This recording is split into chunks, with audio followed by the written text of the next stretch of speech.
अच्छा एक बात बताओ, भारत में सबसे ज्यादा झगड़ा किसका है? भारत में अदालतों में, कोर्ट कचहरी में सबसे ज्यादा झगड़ा किस बात का चल रहा है अदालतों में? हैं? हाँ, जमीनों का, भाई भाई का, बंटवारे का। और इसी झगड़े से महाभारत हुआ। महाभारत भी जमीनी विवाद से हुआ। पांडव कह रहे हैं कि हमारा गांव हमें दे दो, 5 गांव दे दो। दुर्योधन बोला सुई की नोक बराबर नहीं देंगे। भगवान बोले दे दो यार, लड़ो मत, लड़ाई भड़ाई अच्छी नहीं होती, प्यार मोहब्बत से रहो, तुम भी खाओ हम भी खाएं, तुम भी हंसो हम भी हंसें, तुम भी जियो हम भी, काहे लड़ना आपस में। दुर्योधन बोला नहीं, युद्ध करो और ले लो। 5 गांव मांगे 6, जबकि पांडवों का पूरा धन हड़प लिया कौरवों ने, और मांग रहे हैं तो दे नहीं रहा है। फिर क्या लड़ना पड़ा? महाभारत में सर्वनाश हुआ। एक बात बताएं, हमारी सरकारें, अच्छा जमीनों का झगड़ा क्यों है? उत्तर दो। भारत में जमीनों का झगड़ा क्यों है? क्योंकि सरकार की जो पॉलिसी है ना, वो सही नहीं है। भाई, सरकार को इतनी सख्त पॉलिसी बनानी चाहिए, इतना प्रॉपर दस्तावेज बनाना चाहिए। अब हमारे यहां आपने देखा होगा, आपने रजिस्ट्री करा ली, ठीक है, रजिस्ट्री कराने के बाद आपको नामांतरण कराना पड़ता है,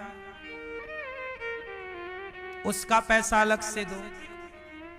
भाई जब रजिस्ट्री हो गई, तो जब आपने किसी की जमीन खरीद ली तो उसकी जमीन के मालिक आप हो गए, और जब आप हो गए तो वो पूरा सरकारी दस्तावेजों में अपने से नाम वहां चढ़ जाना चाहिए। जो स्टाम्प की आप ड्यूटी देते हैं, स्टाम्प खर्च देते हैं, वो सरकारी पैसा आप सरकार को इसलिए तो देते हैं कि सरकार हमें ये सब करके दे।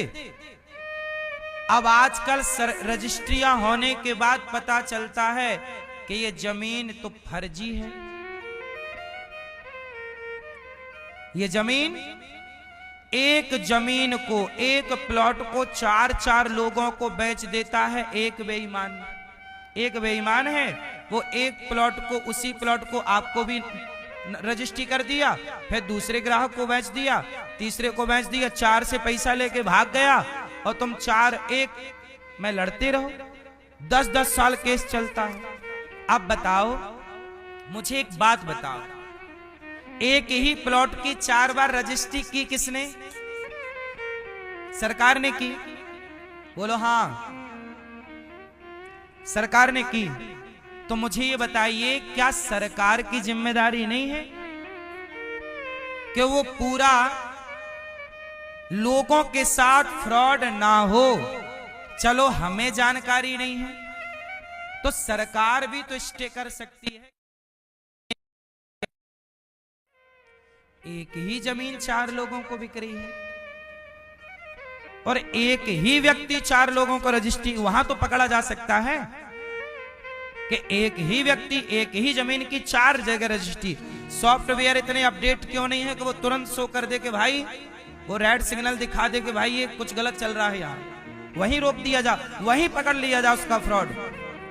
यदि पकड़ लिया जाए तो किसी के साथ, अब कई लोग क्या होते हैं ना मेरी माँ, सारी जिंदगी कमाते हैं पैसा और 20-25 लाख रुपया इकट्ठा करते हैं, और वो लेते हैं एक घर, और पता चला कि वो जो घर लिया वो घर हो गया फर्जी, वो ले गया पैसा। अब सारी जिंदगी में आदमी ने 30 लाख कमाया, लेके चला गया। सरकार को क्या है? सरकार को तो अपना स्टाम्प मिल रहा है, सरकार बोल रही है हमें तो मिल रहा है, आप मरो जियो, हमें क्या करना। इसका मतलब है कि सरकार खुद नहीं चाहती कि जमीनों की ये धोखाधड़ी रुके।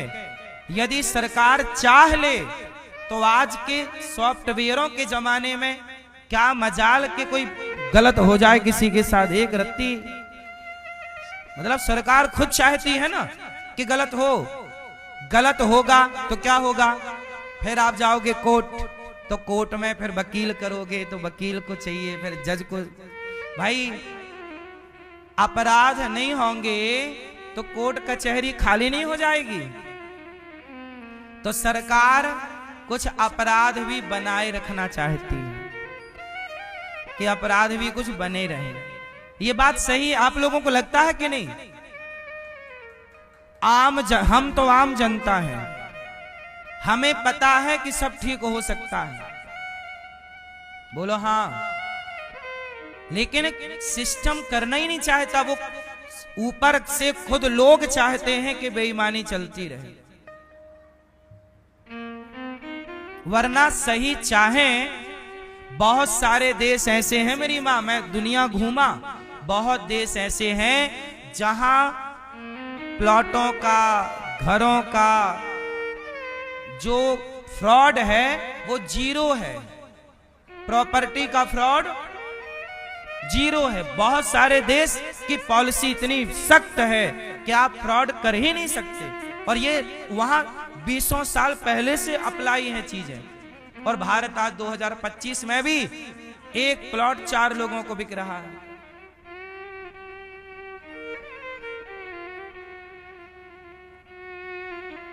इसका मतलब सरकार खुद नहीं चाहती कि इस देश में शांति बनी रहे, क्योंकि शांति बनी रहेगी तो मुद्दा नहीं रहेगा, मुद्दा नहीं रहेगा तो बातें किसकी होंगी। न्यूज वालों को भी मुद्दा बनाए रखना पड़ता है, तब तो टीआरपी मिलेगी, तब ना कोई न्यूज देखेगा, वरना न्यूज कौन देखेगा। तो सब लोग यहां पर सब अपना अपना स्वार्थ देख रहे हैं, यहां राष्ट्र हित में निर्णय लेने वाले लोग बहुत कम है मेरी मां।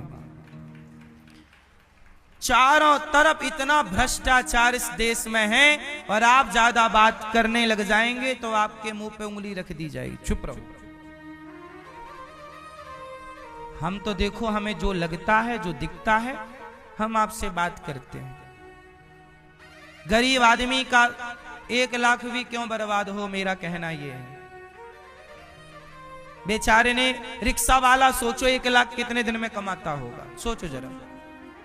और रिक्शा वाले ने, यदि जरा विचार करिए कि रिक्शा वाला ने कैसे 1 लाख कमाया होगा, और उसने कहीं 5 लाख का घर लिया होगा, और कहीं उसके साथ गलत हुआ होगा, तो बेचारा वो तो जीते जी मर गया होगा,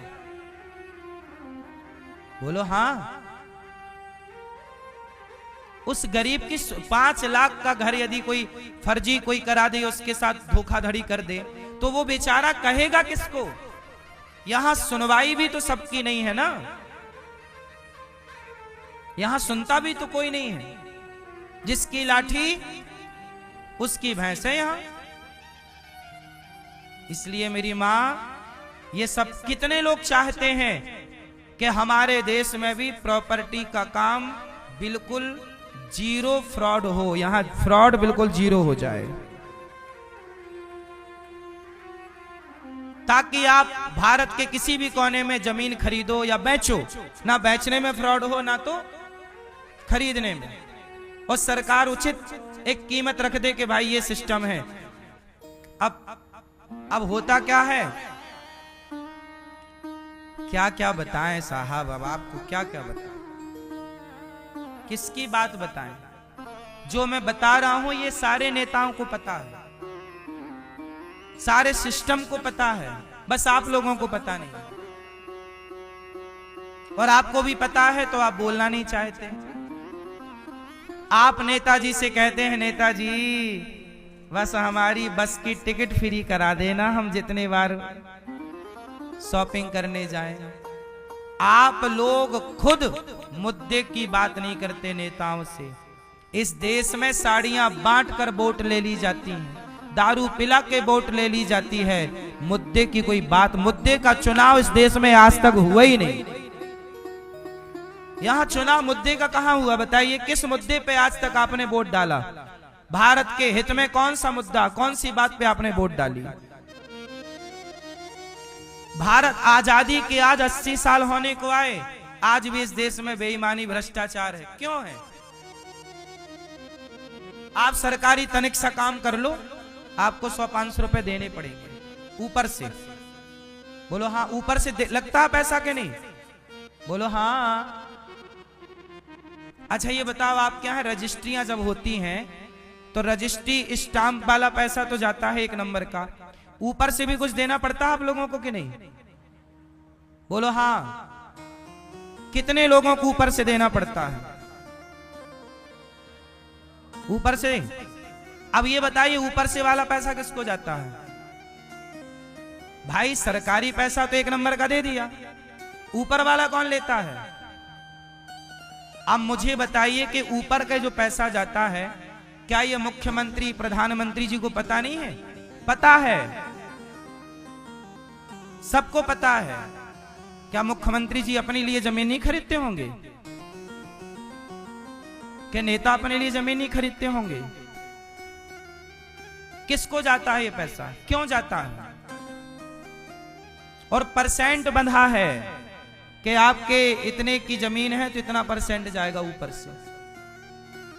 किसको जाता है ये आज तक पल्ले नहीं पड़ा। जाता है, ये भ्रष्टाचार की बलि है। कौन रोक रहा है यहाँ? कौन बोलने वाला है? आम आदमी तो क्या करे भैया, नहीं दे तो काम ना हो। इसलिए मेरी माँ इन मुद्दों पे बात क्यों नहीं करते मेरी माँ? विदेशों में ऐसा नहीं है, विदेशों में ऐसा, इसलिए भारत से अमेरिका 100 साल आगे है। आप 2025 में हो, वहां जाके देखो, वो 2100 से पार है। 100 साल की प्लानिंग है उनकी, क्योंकि वहां देश के लिए सोचा जाता है, यहां व्यक्ति अपने परिवार के लिए, अपने लिए सोचता है। जब अपने लिए सोचोगे तो राष्ट्र हित में कौन सी नीति बनाओगे? सब अपना अपना स्वार्थ लेके बैठे हैं। इसलिए बेईमानी हमारे देश में, बताइए, नकली दवा बाजार में बिकती है कि नहीं? हाँ या ना? बोलो हाँ। नकली दवाई मिलती है। क्या ये सरकार को पता नहीं है कि नकली दवाई बिक रही है? फिर क्यों बिक रही है? किसकी मर्जी से बिक रही है, आपकी कि मेरी? बोलो, क्यों बिक रही है? वो नकली कंपनियां सरकारों को खूब पैसा, ले लो 10 करोड़ 50 करोड़ ले लो। इस संसार में पैसों में सब कुछ बिकता है मेरी माँ। पैसों में सब बिक गया, बिक गया, बिक गया। इसलिए कहता हूं, कलयुग है, ईमानदार कहीं ढूंढोगे तो मिलेगा कोई। भगवान सबको सद्बुद्धि दें। और मैं यही कहता हूं कि जितना भी भ्रष्टाचार हो रहा है, ये भारत माता के साथ आप गद्दारी कर रहे हैं, जो कर रहे हैं। इसलिए अपने वतन, अपने राष्ट्र के साथ गद्दारी करनी चाहिए। अरे मैं रहूं, देखो आज मैं हूं, कल मैं नहीं रहूंगा, लेकिन जब मैं नहीं रहूंगा तब भी भारत रहेगा। इसलिए व्यवस्थाएं ऐसी बनाओ कि मेरे न रहने पर भी, मेरे ना रहने पर भी मेरे भारत में खुशहाली बनी रहे, मेरा देश समृद्धवान बना रहे, मेरा देश सदा आगे बढ़ता रहे। तब होगा जब आप देश के लिए सोचेंगे, देश के लिए नीतियां, रणनीतियां बनाएंगे। ऐसे अपना अपना पेट तो सब भर ही रहे हैं।